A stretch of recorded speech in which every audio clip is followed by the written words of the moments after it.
They don't want you to know how powerful you actually are, because if you did, the world as you know it would collapse overnight. Psychic powers aren't fiction. They're forgotten. Your intuition, telepathy, remote viewing, even the ability to shift probabilities, they're not rare gifts. They're native faculties, sleeping in plain sight. Since childhood, you've been told to shut up, sit still, memorize, and never question what's possible. That wasn't guidance. That was suppression. What if the thoughts in your head weren't just noise, but frequencies? What if the images in your mind weren't imagination, but early-stage creation? You've been trained to laugh at psychic ability, to write it off as mysticism or madness. But deep down, you've always known something was off, like you were meant to remember something that no one ever taught you. You are not here to observe reality. You are here to command it. This isn't a lesson. This is an initiation, and it starts now. You were taught that thoughts live inside your head, private echoes bouncing in your skull, harmless and self-contained. But that was the first lie. Thought is not passive. It's not invisible. It's not even yours in the way you've been led to believe. Thought is energy. It vibrates, it radiates, it reaches. And like electricity through a wire or a broadcast signal through open air, your thoughts don't stay inside you. They move outward, shaping the fabric of your reality without your permission, and often without your awareness. The world doesn't happen to you. It responds to you. Every emotion you feel, every image you replay, every belief you carry projects into the world like a magnet attracting its match. You're not just reacting to the day, you're summoning it unconsciously. That awkward conversation that spiraled into chaos, that stroke of unexpected luck, that tension in your chest mirrored by a tense morning at work, none of it is random. You're emitting a frequency, and reality loyal and blind answers that frequency with precision. The moment you understand this, really understand it, you stop being a passenger in your life. You realize you've been holding the wheel the entire time. Most just don't know they're steering. And this isn't just some cute spiritual phrase to stick on a t-shirt. It's the law. A broadcast always returns with a signal. And your thoughts are not whispers. They are blueprints. You've already seen this the day you woke up anxious and everything felt off. The time you walked into a room and shifted its mood without speaking. The rush of coincidence that followed a moment of deep clarity. That wasn't fate. That was you. Every experience in your life is an echo of your inner state. But if thought is this powerful, why don't more people use it consciously? Because most aren't thinking. They're looping, repeating inherited narratives, absorbed fears, borrowed desires. They aren't thinking. They're remembering what the world told them to want, to fear, to expect. And when you recycle the same inner story, you recycle the same outer life again and again until you start to wonder if maybe this is just how life is. It's not. It's just how your thoughts are. And here's where everything changes.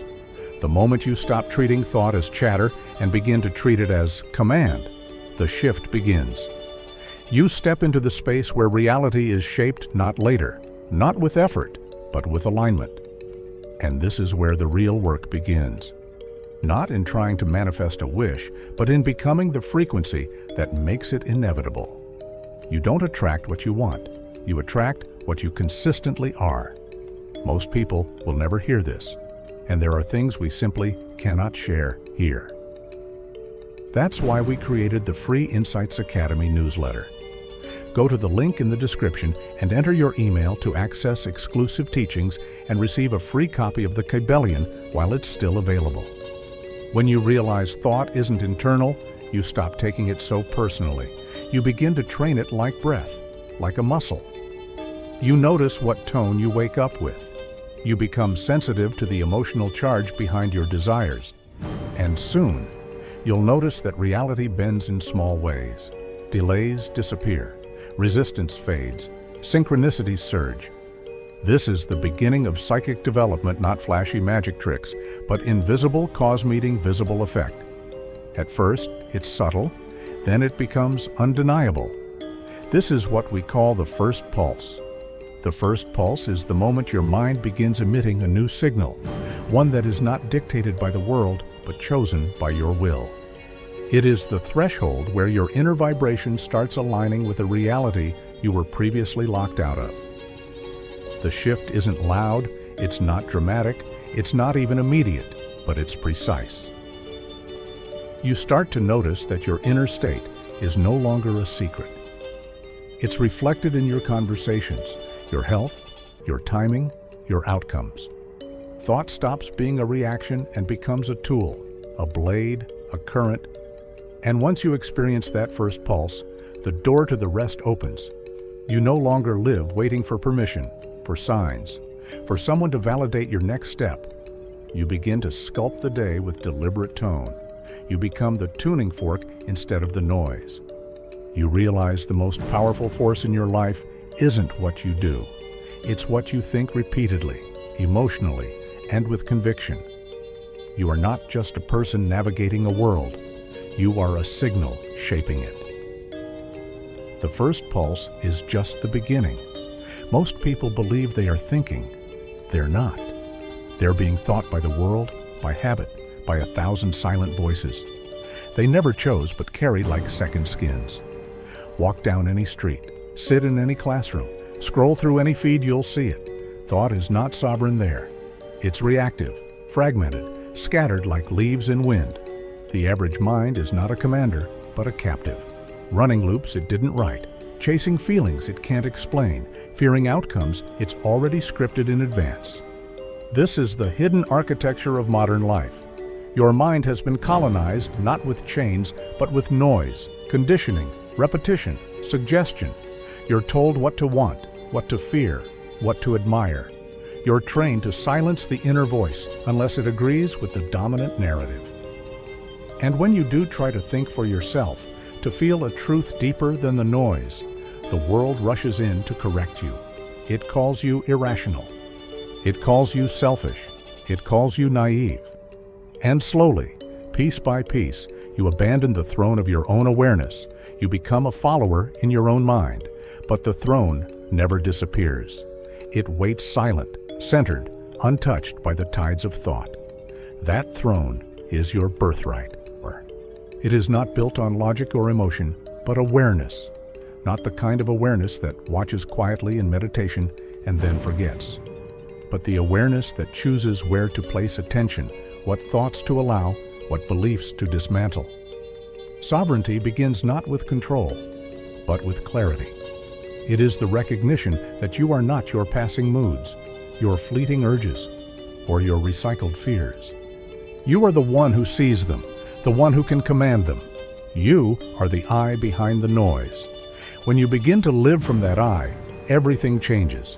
You no longer panic when fear arises. You don't spiral when doubt creeps in.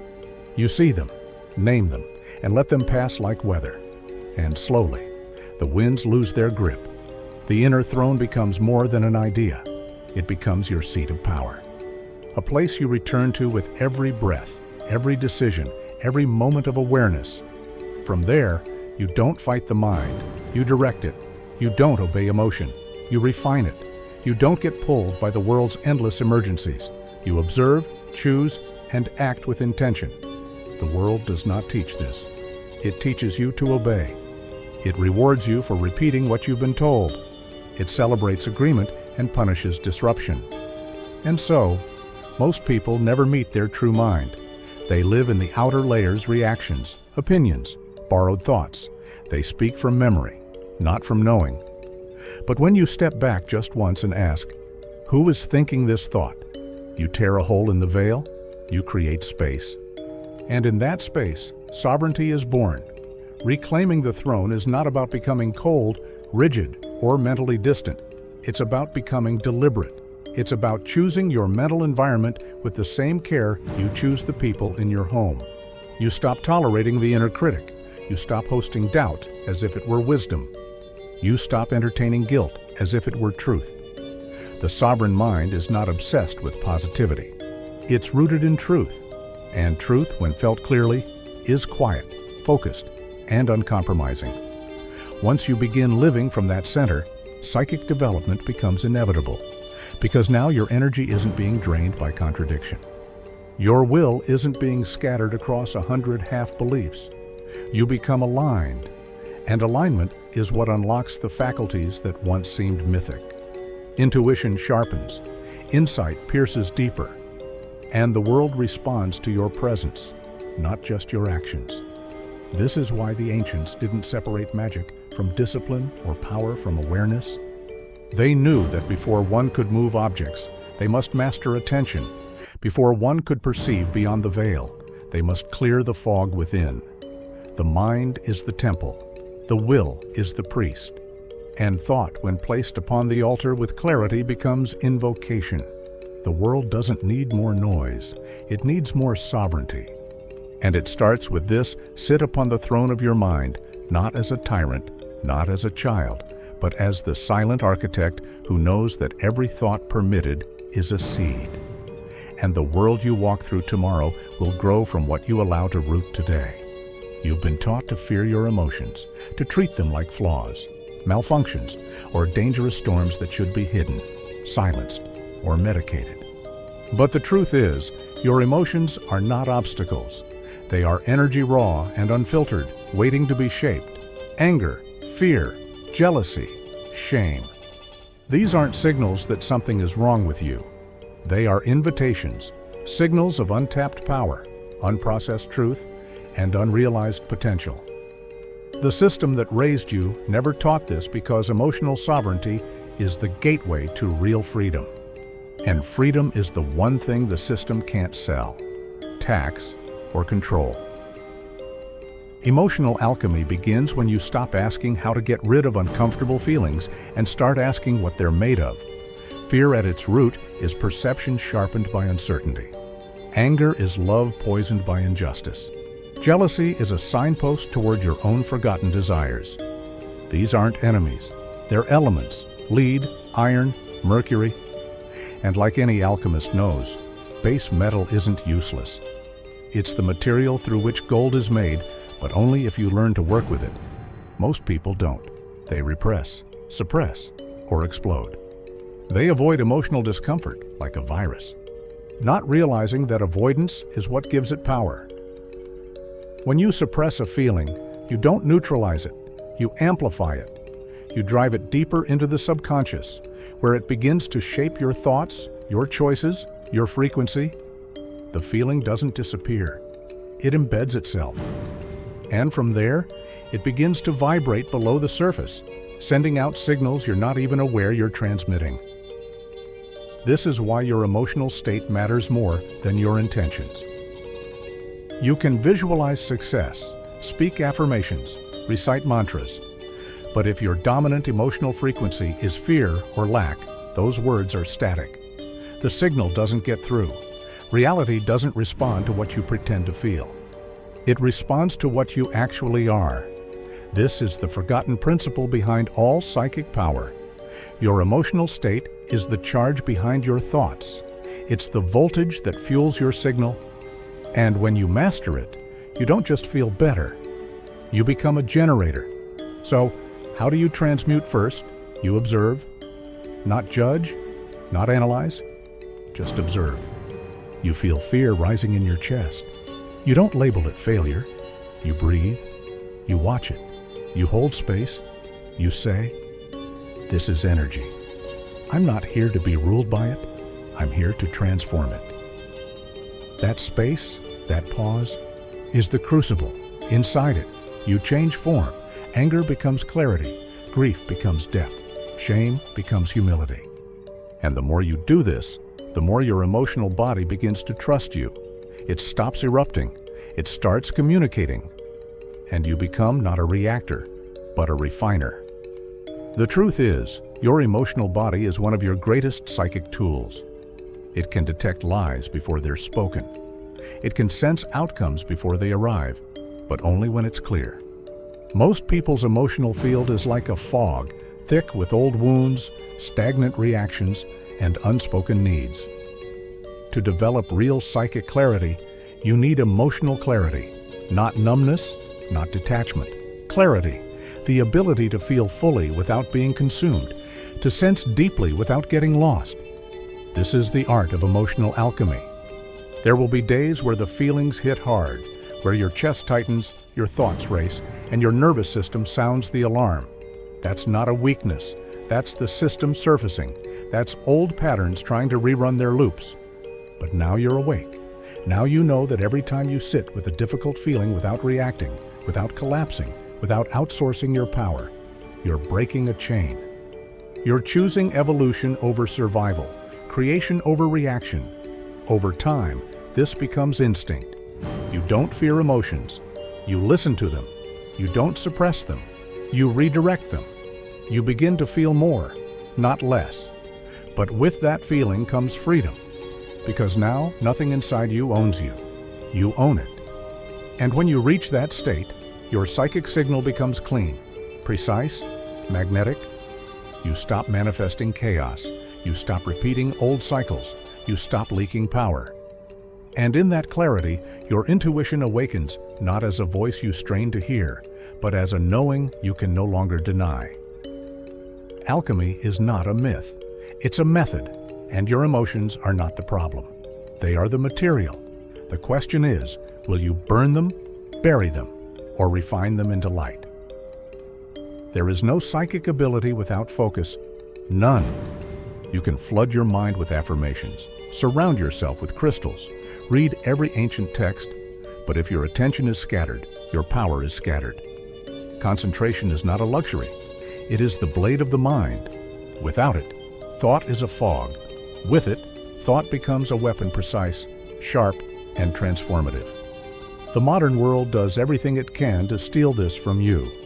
Your phone, your feed, your inbox, your environment, all designed to fracture your attention into fragments so small they can be manipulated without resistance. A distracted mind is a compliant mind.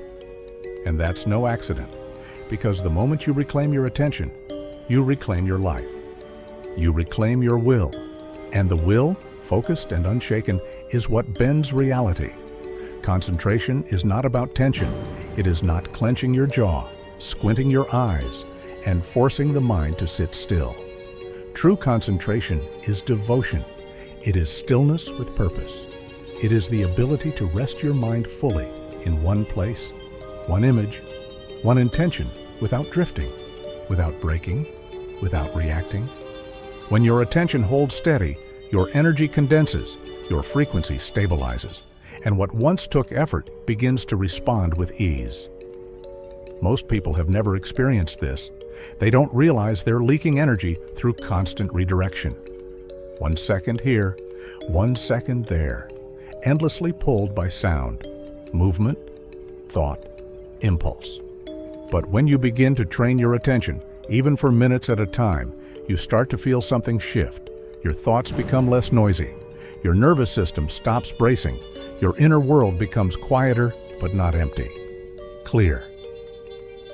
This clarity is where psychic ability starts to crystallize. You begin to notice thoughts that aren't yours before they fully enter. You feel impressions before words are spoken. Your visualizations stop being blurry concepts and start becoming vivid, magnetic blueprints.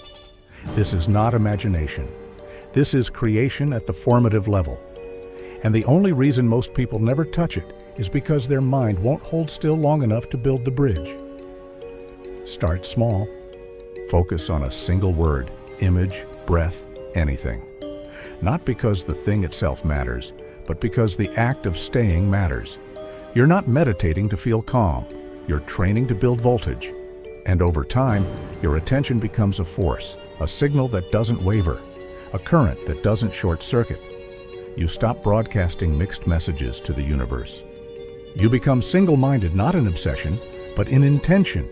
The concentrated mind has a presence. You walk into a room, and the atmosphere bends. You think of someone, and they call. You hold a vision, and life begins to shape around it. This isn't supernatural. It's alignment. You've stopped scattering your energy across 1,000 unconscious channels and begun directing it with precision. Psychic power is not chaos. It is structure. It is clarity. It is focus honed until the unseen responds like the seen. Concentration is the forge where thought becomes reality. It is the forgotten discipline behind every intuitive hit, every prophetic dream, every energetic command. Without it, you're guessing. With it, you're creating. The mind will fight you at first. It will drift, resist, rebel. That's not failure, that's the detox. Years of mental noise don't dissolve overnight. But every time you pull your attention back, every second you hold your focus when the world tries to distract you, you're building power silent, steady, undeniable. This is the hidden reason so many ancient disciplines from martial arts to magic to mysticism begin with concentration. Because it doesn't just build psychic skill, it rebuilds you, it burns away mental chaos, it clears the path between thought and outcome. And when that path is clear, you don't need to push, you don't need to chase. You simply focus and things move. Concentration is not about force, it is about alignment. It is about cutting through the noise until only signal remains. And when your mind becomes a blade, your reality follows. Desire is not weakness. It's not longing or lack or blind craving. Real desire is voltage. It's the pulse that calls unseen reality into form. Every psychic ability, every intuitive flash, every manifestation, every act of energetic influence is powered by it, not just by the wish for something to happen, but by the inner current that makes it inevitable. Without desire, thought has no fuel. It becomes static, weak, weightless. But when desire is clean, when it is aligned, focused, and certain, it generates a field strong enough to reshape what's real. You've been taught to be suspicious of your desires, that wanting too much is greedy, that passion is dangerous, that contentment means needing nothing, but contentment without motion is stagnation. You were not born to be still. You were born to emit. You were born to want, not from emptiness, but from remembrance. Your true desires aren't pulled from advertising or insecurity. They are echoes of what your soul already knows is possible. And when you align with one of those, the universe doesn't hesitate. It rearranges itself. Desire becomes magnetic when it stops coming from fear. That's the key. Most people desire out of panic. They want money because they fear poverty. They want love because they fear loneliness. They want recognition because they fear invisibility. And the signal they send is not the desire, it's the fear beneath it. That's what the world responds to. So they struggle, they hustle, they pray, but their reality remains unchanged because the frequency hasn't shifted. They're still broadcasting the wound, not the truth. But when you tap into true desire, desire that comes from clarity, not desperation, you become unstoppable. Because then your thoughts carry conviction. Your vision isn't hopeful. It's anchored. You're not trying to get something, you're calling it into place. There's no begging in this energy, no grasping, only alignment, and alignment is what bends probabilities. Picture a singer hitting a note so pure it shatters glass. That's what aligned desire does to the fabric of reality. It resonates, it cuts through the noise, and the more sustained it is, the more matter reshapes around it. Not because you're forcing it, because you've become a living signal. And the universe, by law, responds. This is why desire without focus is dangerous. It leaks, it burns out, it turns to obsession. And obsession clouds clarity. But when desire is paired with attention, when it becomes deliberate, it becomes frequency. And frequency is the real force behind psychic phenomena. You don't just feel drawn to something, you become the gravitational field that pulls it in. You've seen glimpses of this the moment you knew something was coming, and it did.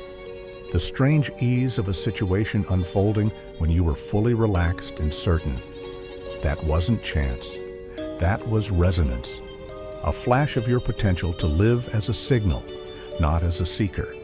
To develop real psychic power, you must start here with what you want, with what you're willing to declare, not with noise, but with knowing. You must hold your desire long enough for it to become identity. You must feel it so clearly that doubt no longer sticks, so consistently that resistance has nowhere to land. This is not about visualizing once and walking away. This is about breathing it, walking with it, becoming it until the line between want and reality dissolves. The truth is, most people don't fail because they want too much. They fail because their desire is scattered, half-held, whispered instead of declared. The universe doesn't respond to hesitation. It responds to frequency. And frequency is only created through sustained, intentional desire. Desire is sacred. It is the electric fingerprint of your soul's purpose. And when you stop outsourcing it, when you stop diluting it to make others comfortable, you'll begin to see how powerful you've always been. Desire is not the enemy. It's the engine. And once you learn to direct it, everything begins to move. Most people think transformation happens in moments. Lightning strikes, breakthroughs, spontaneous awakenings. But real change doesn't arrive with a bang. It arrives in rhythm. It moves quietly beneath the surface, in the grooves your thoughts carve every single day. Habit is not just behavior. Habit is frequency made permanent. It's the tone your nervous system hums in the background, shaping your perception, your reactions, and your psychic signal without asking for permission.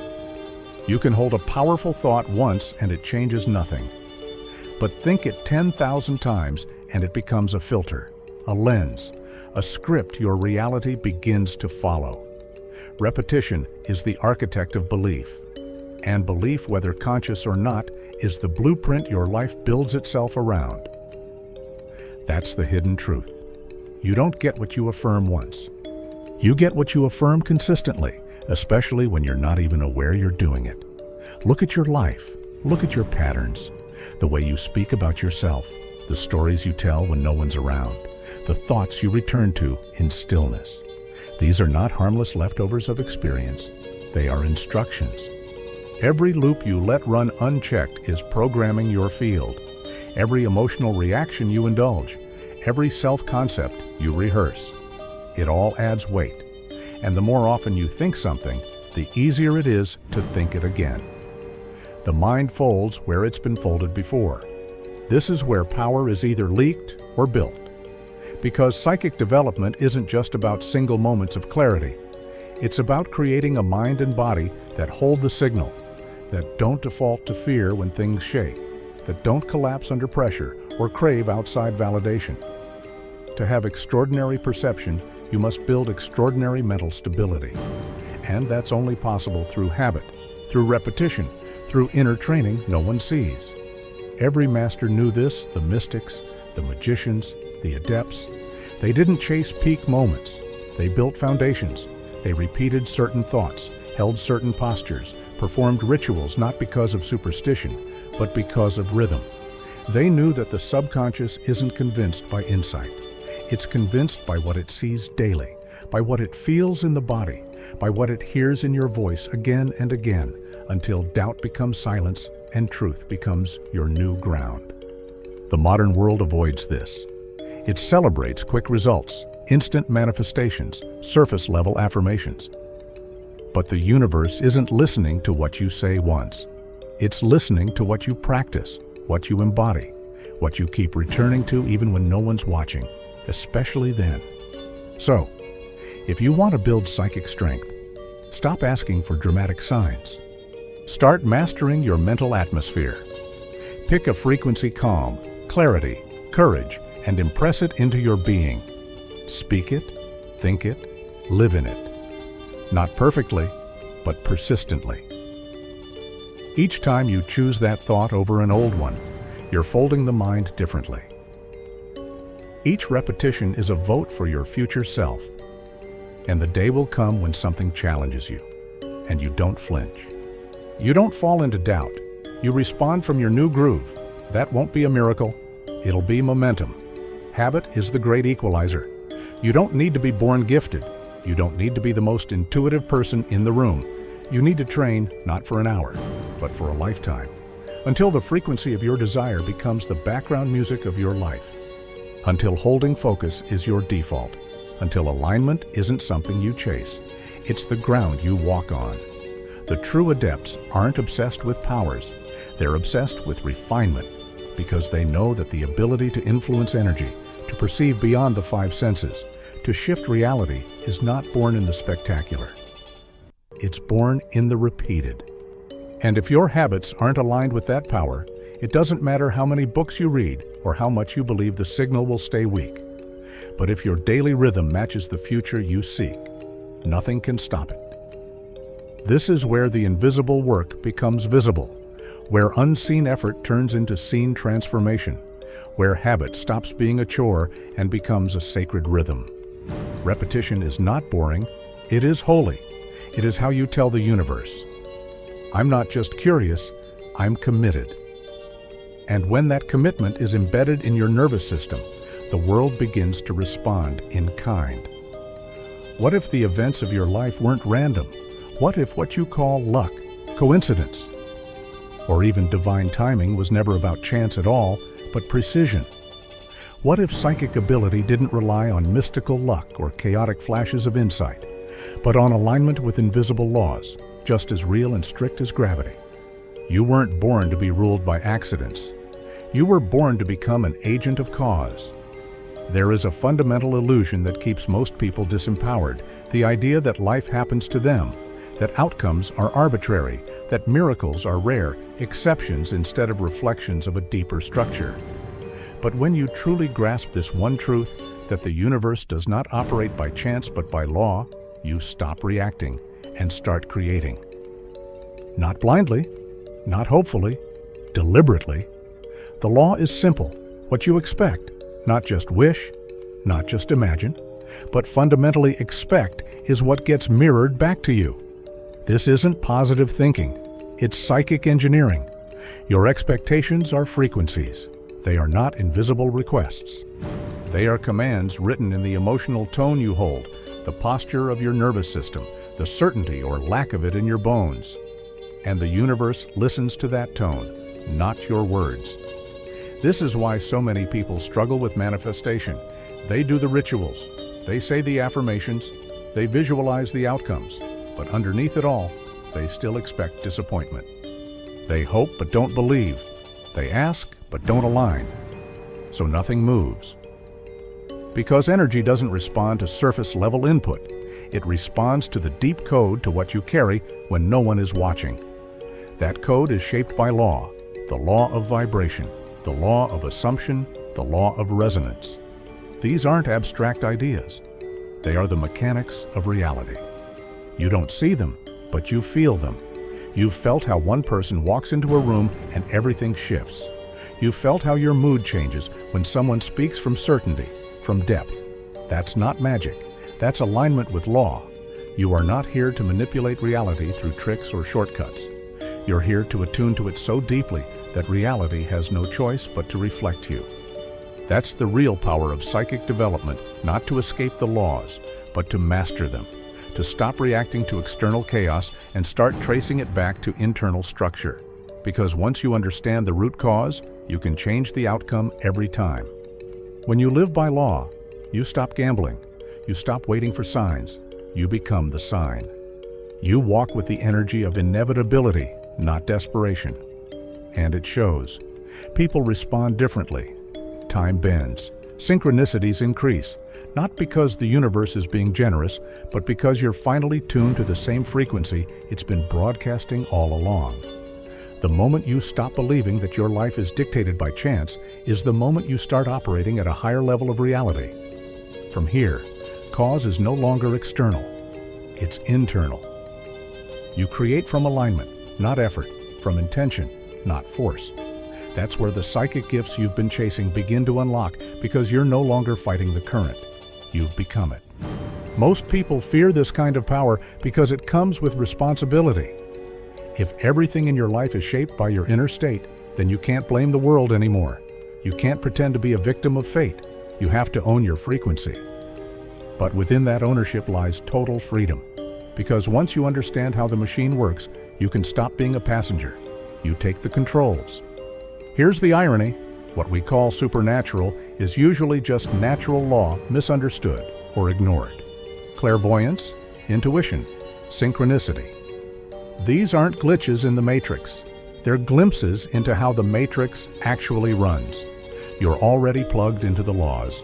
The question is, are you aligned with them or fighting them? And if that thought makes you uncomfortable, good. Discomfort is a sign that the truth is pressing up against the limits of your old identity. Let it break through. Because the moment you realize life responds to law, not luck, you stop waiting. You start commanding. Awakening isn't an event, it's a return. A return to the seat of power you never truly lost, only forgot. Because the truth is, you already are everything you've been seeking. The psychic potential you crave isn't something to be added. It's something to be uncovered, stripped of noise, of programming, of doubt. Your mind was always designed to pierce illusion. Your energy was always meant to influence reality. You've simply been trained to mistrust it, to filter it through disbelief, to silence it with logic that only serves the system, not the self. This world does not encourage awakening. It encourages management of symptoms, of expectations, of behavior. It rewards those who operate quietly within the lines and punishes those who remember what's possible. But once you see the mechanics of control, once you feel how your thoughts are tuned, how your desires are shaped, how your focus is redirected, you can't unsee it. That's the fracture point. That's when the veil lifts, not through force, but through awareness. You realize the system never had real power. It only had your agreement. Reclaiming your psychic self means withdrawing that agreement not loudly, not with rage, but silently and steadily. By no longer feeding the identities that keep you small. By no longer anchoring your sense of self in limitations you never chose. By breaking the invisible contracts that keep you performing someone else's idea of reality. This is where everything begins to change. You stop asking for proof and start feeling for resonance. You stop waiting for permission and start listening to the voice that was always buried beneath the noise. The one that whispers, not in words, but in knowing. The one that doesn't beg, doesn't bargain, doesn't shout. It just speaks truth clean, direct, undeniable. That voice is your guide, your compass, your lifeline to the deeper architecture of reality. And the more you honor it, the louder it gets. The more you follow it, the clearer the path becomes. Synchronicities aren't accidents. They're confirmations, echoes of a self that already knows the way. The mistake most people make is waiting to feel ready before they begin. But readiness is not a feeling. It's a decision. You decide to wake up. You decide to trust your knowing over the rules. You decide to act as the being you are, not the one you were trained to be. That one shift, just one, sends ripples through your entire field. The energy moves differently. Opportunities realign. People start treating you differently, not because you told them to, but because your frequency did. And this is the real beginning of power, when you no longer use your psychic sensitivity to escape life, but to sculpt it, not to bypass the world, but to command it from a higher order of being. You're no longer reacting to circumstances. You're emitting a signal that changes them. You're not reading people. You're reading patterns. You're not hoping for a better future. You're architecting it in real time with thought, feeling, and intent. Now ask yourself if this is possible, and it is why haven't you done it yet? What belief still tells you that you're not ready, that you need more time, more signs, more validation? That belief is not truth. It's programming. And you can let it go right now, not when you've meditated for 30 days, not when your life is perfectly in order. Now, because power isn't in the future, it's in presence. It's in the exact moment you decide that you will no longer wait to become who you already are. If you've made it this far, you already feel it. The shift, the recalibration. And you know deep down that this isn't just information, it's remembrance. And the question isn't, is this real? The question is, what would change if I acted like it was? This is the path of sovereignty, of psychic clarity, of inner authority that can't be faked or borrowed or bought. And yes, it's uncomfortable at times. It will demand everything that isn't real to fall away. But what you gain in return is immeasurable. A life lived by design, not default. A mind that no longer obeys fear. A spirit that no longer apologizes for its power. The final lie they told you is that awakening is the end of the road, that once you realize the truth, it's over. You've made it. But the truth is, awakening is not an ending. It's a threshold, a point of no return. Because once you see that your thoughts are power, your emotions are voltage, your focus is a sculptor of worlds, you don't just awaken, you evolve. You enter a different way of being, one that doesn't move from survival, but from sovereignty. This is where psychic development stops being about abilities and becomes about responsibility, not the kind imposed by guilt or pressure, but the kind born from clarity. You start to realize every word you speak, every image you hold, every tone you emit, it goes somewhere. It shapes something.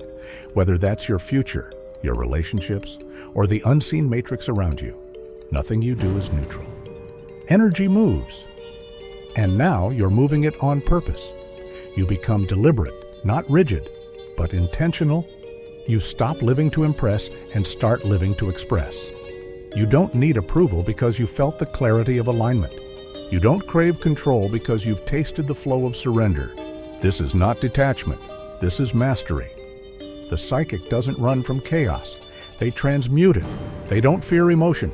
They feel it, decode it, refine it, because now they know everything is data. Everything is signal. Everything is feedback from a reality that reflects, not judges. But here's the shift that changes everything. You stop trying to get psychic powers. You realize you are the power, and instead of chasing more, you deepen what already is. You fine-tune your intuition until it's no longer a whisper, it's a compass. You strengthen your vision until your thoughts aren't just visualized, they're received by reality as instructions. You hold presence so precisely that people feel it before you speak. You begin to live from the inside out. The world no longer tells you who you are. You tell it what is real, not with force, but with frequency, not with argument, but with embodiment. Your presence becomes your proof. Your field becomes your message. People ask, how do you know things you shouldn't? Or, why do things just seem to work for you? But they're asking the wrong question. It's not about luck. It's about law. It's about resonance. You stopped tuning into noise and started broadcasting signal. And now, the world is tuning into you. This is what it means to live beyond human, not to float above life, but to drop so deeply into it that every interaction becomes a ritual. Every challenge becomes a mirror. Every day becomes training ground for refinement. You're no longer just navigating the system. You're rewriting your code, and with it, the code of your reality. So, what now? You don't go back to sleep. You go deeper. You teach others not by convincing, but by living.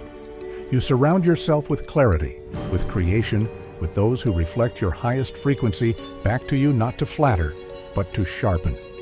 And if they don't yet exist, you become the signal that calls them in. Your field builds the new world.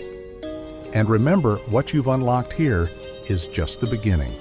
The Kybalion, which you'll receive when you join the Free Insights Academy newsletter, is not just a book, it's a key, a map for decoding the laws that shape everything you think is real. You'll find the link in the description. Don't wait. Truth like this doesn't linger.